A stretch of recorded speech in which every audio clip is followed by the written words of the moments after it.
students now!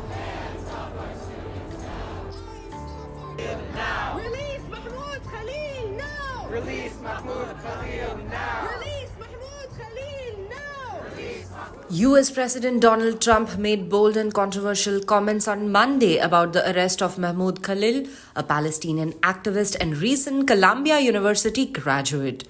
Trump declared that Khalil's arrest was the first arrest of many to come as part of a broader crackdown on what he called pro-terrorist, anti-Semitic, anti-American activity among students across US college campuses. The remarks made in a post on Truth Social expressed Trump's commitment to rooting out individuals he accused of supporting terrorism. He stated, and I quote, "We know there are more students at Columbia and other universities across the country who have engaged in pro-terrorist, anti-Semitic, anti-American activity, and the Trump administration will not tolerate it." Trump went on to assert that many of these activists were not students but paid agitators working with a nefarious agenda.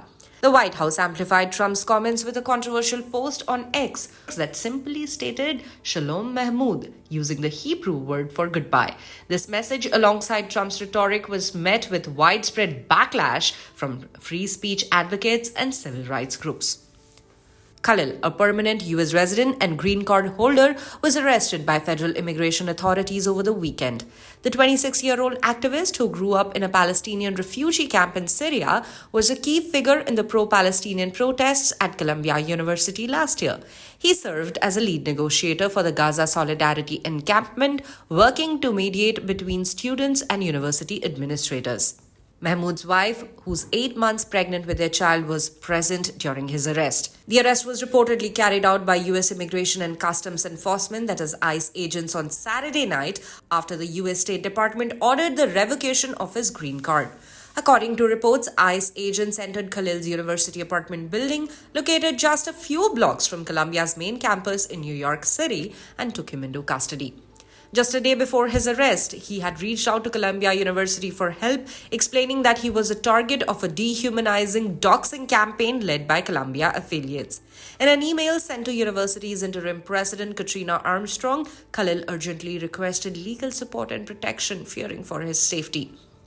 He wrote, and I quote, "I haven't been able to sleep fearing that ICE or a dangerous individual might come to my home." His request, however, was not acted upon in time. In a response posted online, Armstrong denied the university's involvement in the situation, saying that rumors suggesting Columbia leadership had requested ICE's presence on campus were false. Khalil's arrest has sparked outrage, particularly among free speech advocates and legal groups. Critics argue that the detention violates constitutional rights and amounts to an egregious violation of the First Amendment. Some have even referred to it as a weaponization of immigration law against political activists. Khalil's case has become a flashpoint for concerns about the intersection of political activism, free speech, and the US immigration system. The Columbia Palestine Solidarity Coalition, better known as the CPSC, issued a press release asserting that Mahmoud's abduction is part of a broader, systematic effort to silence student activists. This week, Columbia University was informed that it stands to lose over $400 million in federal funding, despite ongoing attempts over the past several months to placate the federal government's McCarthy-like assault on higher education and pro-Palestinian views, according to a statement of CPSC.